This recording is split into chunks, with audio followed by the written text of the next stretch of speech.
Bonsoir à tous, merci de me recevoir chez vous ce soir. Nous allons parler de deux livres qu'Alfred Mabika Mouyama vient de sortir à Paris en France. De deux livres à lire absolument parce que je vous connais, vous les Gabonais, vous n'aimez pas la lecture. Il y a des gens qui passent des nuits entières à réfléchir sur ces œuvres-là, à réfléchir à la publication de leurs œuvres, parce qu'ils sont des mémoires vivantes, des témoins de l'histoire, et ces gens-là prennent leur temps, donc il faut faire un retour de l'ascenseur en vous procurant les œuvres qu'ils produisent. Et aujourd'hui, on va parler de deux livres qu'Alfred Mabika Mouyama a publiés aux éditions de Silence.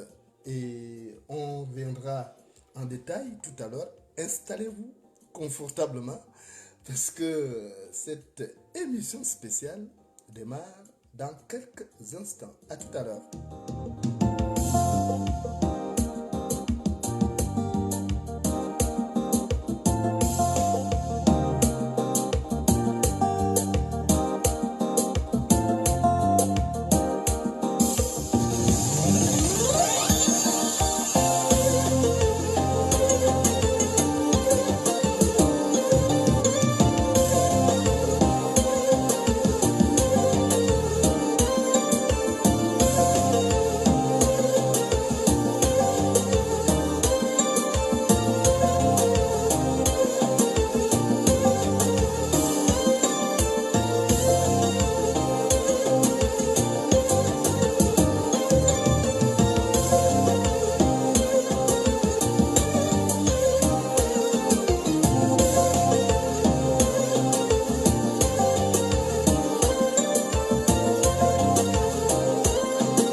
Bonsoir à tous, merci encore de me recevoir chez vous. Ce soir, nous allons parler de deux livres sortis par Alfred Mabika Mouyama, un Gabonais que vous connaissez très bien parce qu'il a été ministre, il a été président directeur général de Gabon Post et aujourd'hui, il se retrouve pas d'autre choix.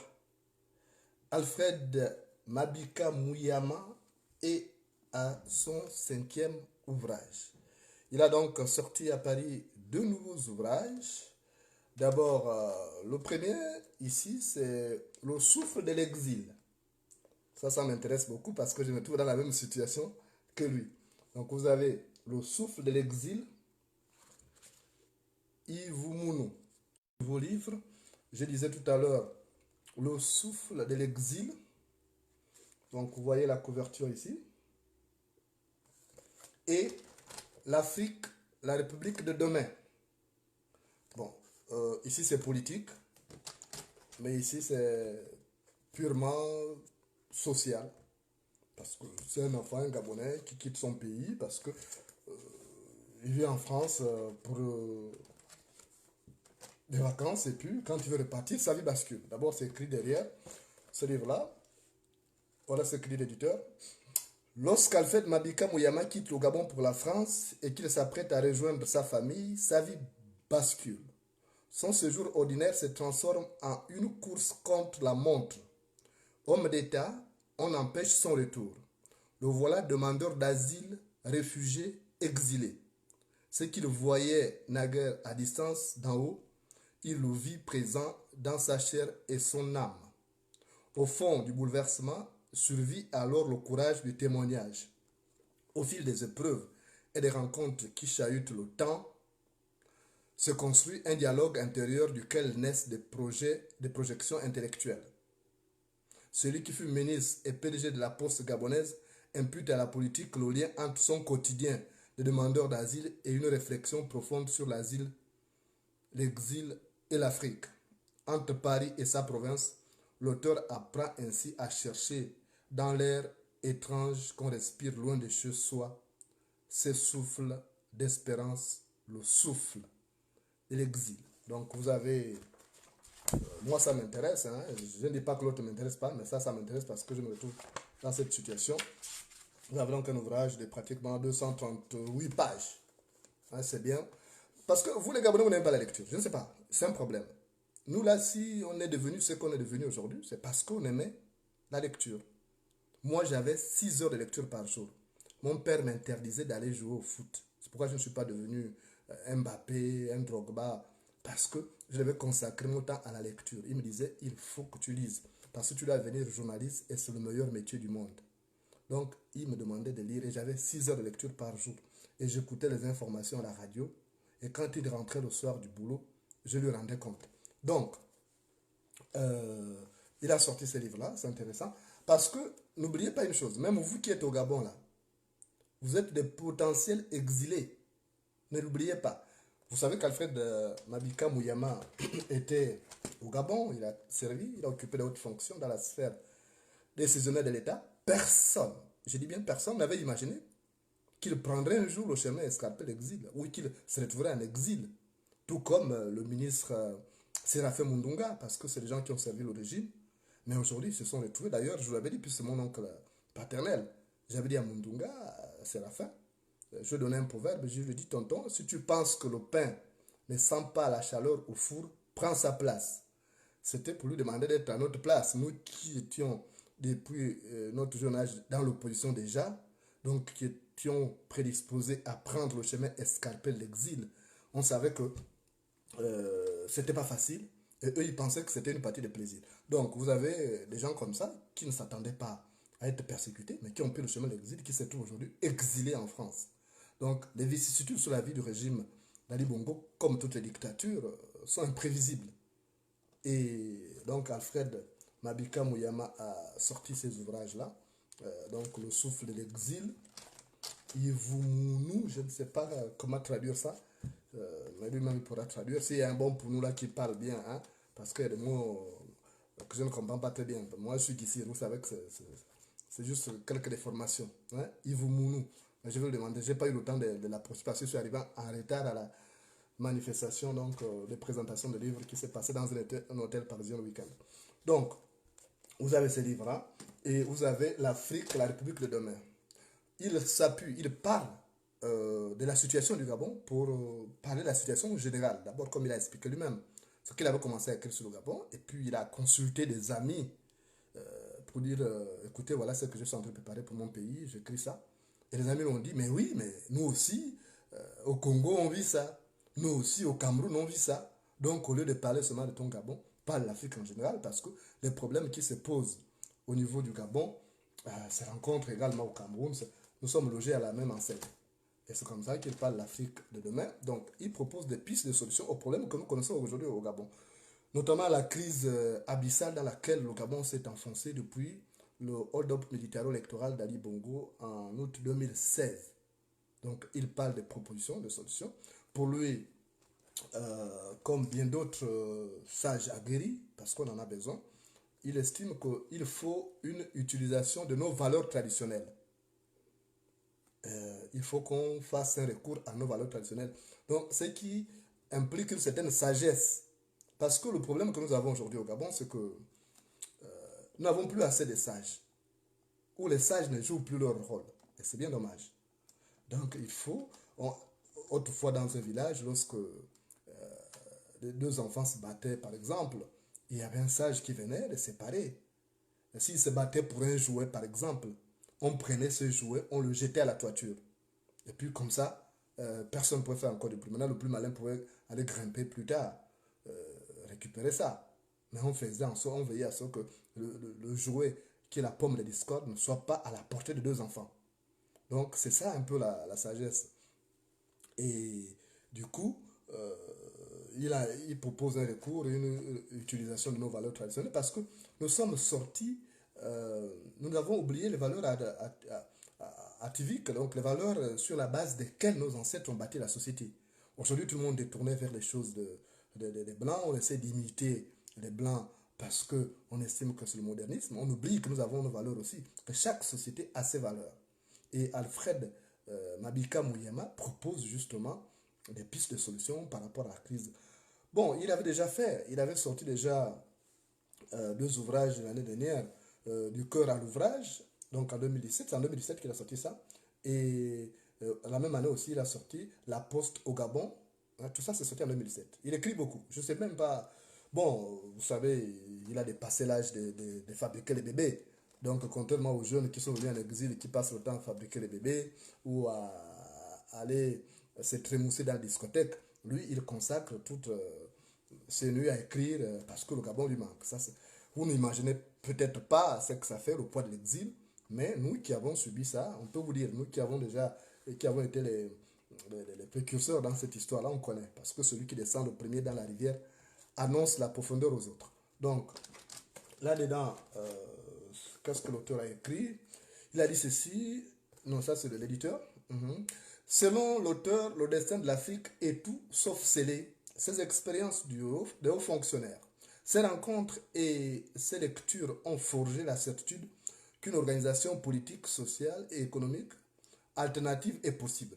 Alors, il repense son Afrique, dont il combine l'histoire avec celle de l'Occident par l'alliance originale des traditions et de la modernité.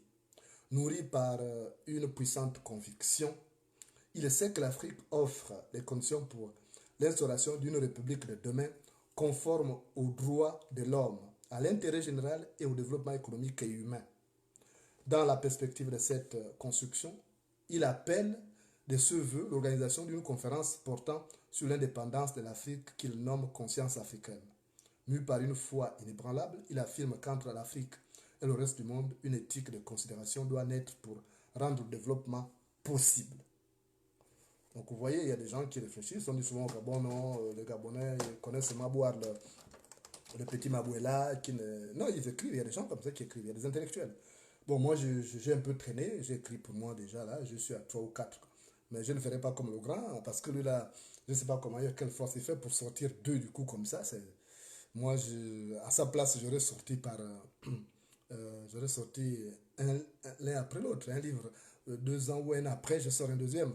Que de sortir deux du coup comme ça parce que quand même il y a un qui peut déteindre sur l'autre. Je ne sais pas comment il s'y prend, pardon, mais c'est pas mauvais, il le fait parce que aujourd'hui nous avons besoin de nos propres ouvrages écrits par des Gabonais qui connaissent la réalité du coup. Et lui par exemple c'est un enfant. Parce qu'Alfred Mabika Mouyama c'est l'exemple type d'un enfant né au village dans une famille pauvre. C'est ça la différence. Il a gravi les échelons de la société, il a grandi au village, il a connu la galère. Parce que ça aussi, c'est un problème. Donc, demain, je disais même à quelqu'un que si le Gabon veut être bien dirigé, il faut qu'il soit dirigé par un enfant du village, un enfant qui a grandi, qui connaît la souffrance. Parce qu'on dit chez nous que c'est celui qui a souffert de la famine qui connaît le goût du repas, le goût de l'aliment. Donc, Alfred Mabika Mouyama a grandi au village et il a grandi à Mounigou, il avait son grand-père là-bas. Donc, après Mouila, tout ça, c'est quelqu'un, c'est un enfant vraiment né au village et il connaît les réalités africaines, il connaît les réalités gabonaises.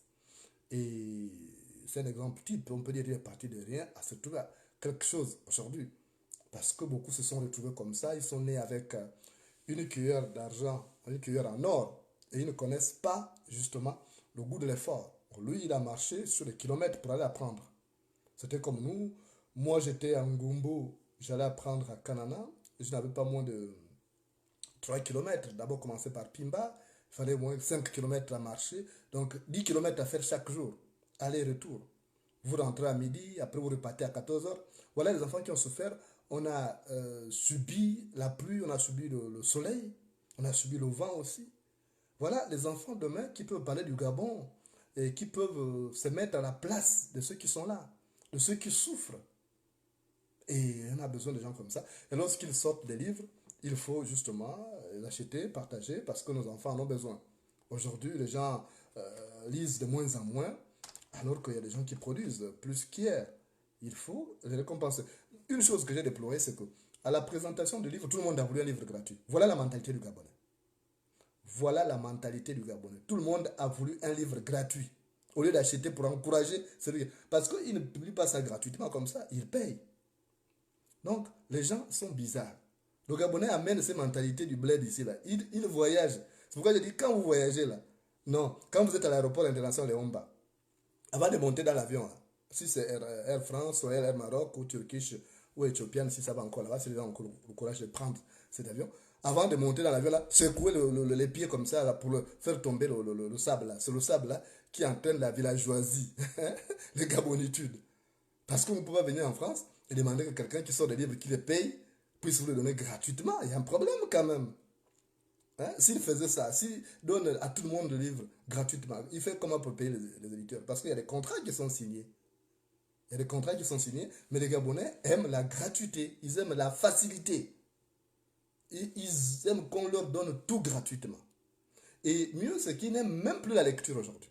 C'est quelque chose de terrible. Nous, on aimait la lecture avant. Parce que pour devenir ce que nous sommes devenus aujourd'hui, il a fallu lire de grands écrivains. Moi, j'avais mes écrivains préférés. J'ai eu j'ai connu les Camarala en lecture. J'ai connu Kokumbo, l'étudiant noir. J'ai connu. J'ai lu un ouvrage que j'ai aussi aimé, c'est Albert Camus, l'étranger. J'ai lu les frasques de Binto. Donc, il y a des gens qui m'ont inspiré. Si j'écris aujourd'hui, parce que j'ai lu aussi ces gens-là. Si je suis devenu journaliste, c'est parce que j'ai suivi les grands journalistes. J'écoutais, par exemple, Paul Mbadinga Matiendi, j'écoutais Jean-Valère Mbina Manza, Africa numéro 1, j'écoutais euh, Flavien Issembe, j'écoutais Rodrigue Asseyi, j'écoutais d'autres qui sont partis, qui sont plus là aujourd'hui, par exemple Luc-Claude Monzio Kumba, qui était un cousin. Et puis, du coup, ils ont fini par forger. Il y a Omer Léonce Benambia, que Dieu son âme, beaucoup de collègues que j'ai connus comme ça, Albert Edonkoulou, ils étaient nombreux. Et à force de les écouter, avant d'écouter la presse internationale, je commençais d'abord à écouter la presse du Gabon. Donc, du coup, il faut que les gens reprennent la lecture. C'est la lecture qui cultive. C'est l'oxygène nécessaire au développement de l'esprit humain. Il faut absolument lire. Mais les gens aiment. Et c'est pourquoi j'ai fait la vidéo aujourd'hui. J'aurais pu commencer par écrire un article dans ma tête d'Afrique. Mais je constate que quand je fais des vidéos, les gens sont plus intéressés que quand j'écris. C'est terrible. Bon, d'autres me disent, oui, tu écris le gros français. Bon, mais vous savez qu'à Manji, la première académie a commencé à Manji Ndoulou. Hein? Donc, du coup, je suis obligé de faire des vidéos parce que les gens, le Gabonais est tellement paresseux, ils préfèrent s'allonger au lit, ils regardent la vidéo, ils ne lisent plus, mais il faut lire parce que si les gens sortent les livres et que ce n'est pas acheté, du coup, ça ne les encourage pas. Parce que l'éditeur dira, oui, mais vous avez publié 2 livres en telle période, monsieur Mabika, ça n'a pas été acheté. Donc, à quoi sert? On tourne à perte. Donc, il faut les encourager. Parce que ce sont des traces que les gens laissent quand ils disparaissent. Vous savez, hier, on avait un souci parce que nos ancêtres, eux, n'écrivaient pas, ils n'étaient pas lettrés. Et c'était des grands scientifiques quand même. C'était des grands chercheurs, ils étaient intelligents, peut-être plus intelligents que nous-mêmes. Parce que les gens qui pouvaient aller en brousse, qui savaient que pour soigner l'impuissance sexuelle, par exemple, il fallait prendre tel arbre, et telle écorce, et telle feuille, il fallait combiner, faire ça. C'était vraiment des vrais chercheurs. C'était des chercheurs qui trouvaient, mais pas les chercheurs d'aujourd'hui. Ils les cherchent, ils ne les trouvent pas. Vous voyez. Donc, il faut encourager ceux qui passent des nuits entières à écrire, comme Alfred Mabika Mouyama, il passe des nuits entières. Vous écrivez des livres comme ça. J'ai 2 autres qui sont là, hein, Du cœur à l'ouvrage et La Poste au Gabon. c'est toujours volumineux, hein, c'est pas moins de 300 pages souvent. Je me dis, mais il est vraiment prolixe. Donc il faut les encourager, ils sont nombreux. Il y a Laurent Siro également qui a sorti un livre. Il y a Nanda Lagaboma aussi qui a écrit. Ils sont nombreux qui sont là. Les Gabonais, aujourd'hui, on sort un peu du lot parce que quand on est au Gabon, on n'a pas cette productivité, on n'a pas toutes les conditions nécessaires pour sortir des ouvrages. Mais quand on est en France, c'est aussi le pays où tout le monde peut réussir, partir de rien à quelque chose. C'est ça la chance. Et nous qui sommes à l'étranger, c'est cette formidable chance-là. Je vous dis souvent ici que c'est le jour où le village prend feu que le margouillat réalise sa chance de vivre en brousse. C'est le jour où le village prend feu que le margouillat réalise sa chance de vivre en brousse. Donc, il faut acheter le livre, procurez-vous le livre d'Alfred, les deux nouveaux livres d'Alfred Mabika Mouyama, Le souffle de l'exil et L'Afrique, la République de demain. Hein, vous allez les trouver à la FNAC un peu partout. Je ne sais pas si ça se vend au Gabon, mais essayez de voir. Parce que comme il est exilé politique, vous savez, nos livres ne peuvent pas se vendre facilement. Peut-être ceux qui viennent ici peuvent en acheter et apporter. Il faut le faire entrer discrètement, faire des points de vente ailleurs, parce que Soga Press, qui fait la distribution au Gabon, il y a la famille régnante qui est aussi derrière. Donc, il faut vous attendre à ce que le livre qu'on va sortir, nous les exilés, ne puisse pas être autorisé à la vente au Gabon. Ça ne m'étonnerait pas parce que ce régime-là a des choses à cacher. Hein, ce régime a des choses à cacher. Sur les livres que j'ai écrits, je sais peut-être deux qui vont passer. Il y a l'insupportable tome 1 qui pourra passer parce que là je parle de mon enfance au village, tout le monde se reconnaît un peu comme Alfred Mabika Mouyama. Mais dans le tome 2, on commence à parler politique, ça va être un peu grave. Hein? Donc je prends le chemin de l'exil et je dénonce ce certain nombre de choses. Là, je sais que j'aurai des palabres avec les autorités gabonaises. Dans le tome 3 également, il y aura des soucis. Le livre sur les crimes rituels, ça je m'attends à ce qu'il y ait aussi des soucis, que ce soit interdit à la vente au Gabon. Ça c'est évident. Bon, il y a un autre, je sais que lui-là, il pourra passer, qui a cette petite orpheline qui a perdu ses parents à l'âge de 8 ans et qui a été exploitée par sa tante, qui a été transformée en ménagère pendant que l'autre enfant allait à l'école et qui a été proposée aussi à un mariage très tôt et qui après n'a pas pu poursuivre ses études. Elle est devenue malheureuse. Donc je parlais de ça déjà. Ça là, ça peut rentrer au Gabon parce que ça ne parle pas politique. Mais tous les livres qui parlent de politique, le régime au Gabon qui a des choses à cacher ne peut pas accepter que ça rentre au Gabon. Hein? Ça se comprend dans une large mesure. Parce que la vache qui a une plaie au dos craint que le corbeau s'y pose. Voilà, donc achetez le livre d'Alfred Mabika Mouyama, Le souffle et l'exil, La République de demain. Et si vous n'avez pas pu avoir ces premiers ouvrages-là, faites tout pour vous procurer. Je sais qu'il avait sorti un autre, le premier c'était en 1994, Stratégie et redéploiement de l'économie gabonaise. C'est sorti en 1994. Et du coup, à l'ouvrage là, je vous parlais. Donc, il a 5 livres aujourd'hui, je crois. Il a 5 livres et il a encouragé, il faut acheter. Il est en exil, la vie n'est pas facile parce que même quand on avait les comptes bancaires pleins, mais quand on s'oppose à ce régime, on bloque tout. Hein. Donc, il faut absolument acheter ce livre. Il y a beaucoup de choses à découvrir là-dedans. Et ça peut vous inspirer vous aussi. Il faut que vous laissiez quelque chose aux générations à venir. Hein? Il ne faut pas mourir comme ça, vous aurez vécu sans laisser des traces. Ça, c'est des traces, même s'il meurt, mais on dit les auteurs, je touche du bois, hein, je ne souhaite pas qu'il meure parce qu'on a besoin de lui. Encore pour le même, comme tous les autres, les Alfred Diabanda, les Séraphin Mundunga, et tous ceux qui sont en exil. On a besoin de tout le monde pour le Gabon de demain. Donc, demain, on dit les artistes, les auteurs, et ils ne meurent pas. Vous voyez, aujourd'hui, on continue à lire les ouvrages de Victor Hugo, on continue à lire Amadou Ampateba, on continue à lire les Saint-Ben Ousmane. Ils sont nombreux là donc, c'est important d'acheter les livres. Et surtout, important de faire de la lecture. Parce que si vous voulez être cultivé, il faut faire de la lecture. Si vous voulez être des monstres en écriture, il faut que vous fassiez régulièrement la lecture. Moi, j'avais 6 heures de lecture par jour.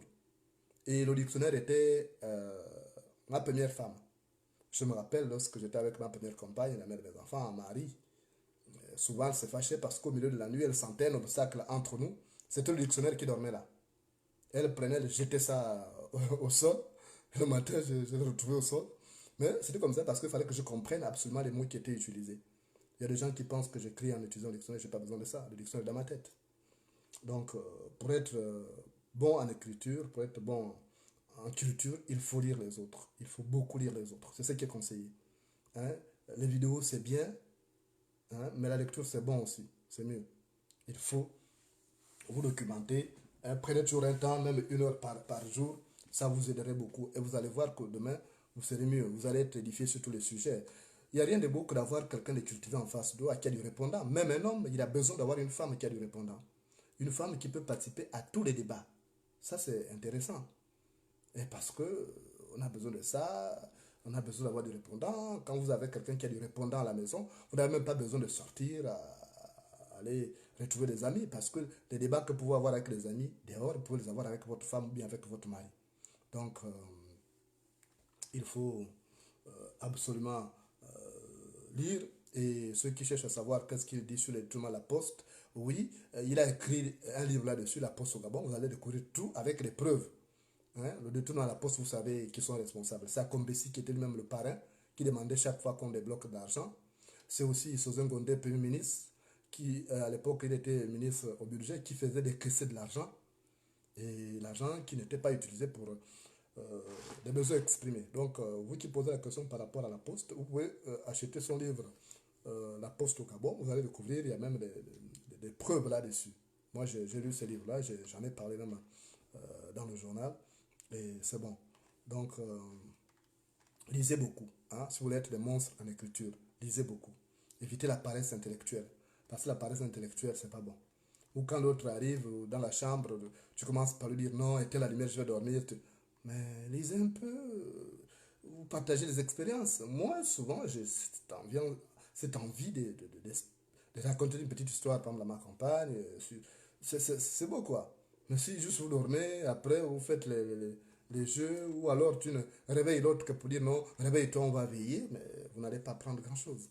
Et après, ne vous étonnez pas que si vous avez un rival de taille dehors ou une rivale de taille dehors, ne vous inquiétez pas, ne soyez pas surpris que ces rivales de taille-là puissent vous ravir votre place. Parce que tout simplement, un clou chasse l'autre. Merci de m'avoir reçu chez vous. Je vous conseille d'acheter donc le livre de Alfred Mabika Mouyama, Le souffle de l'exil et l'Afrique, la République de demain. C'est à trouver à la FNAC et dans les autres points où on vend les livres. Hein. Vous allez retrouver ça. Merci de m'avoir reçu chez vous et à très bientôt. Et surtout, bonne chance aux écrivains en herbe. À très bientôt sur Facebook et YouTube.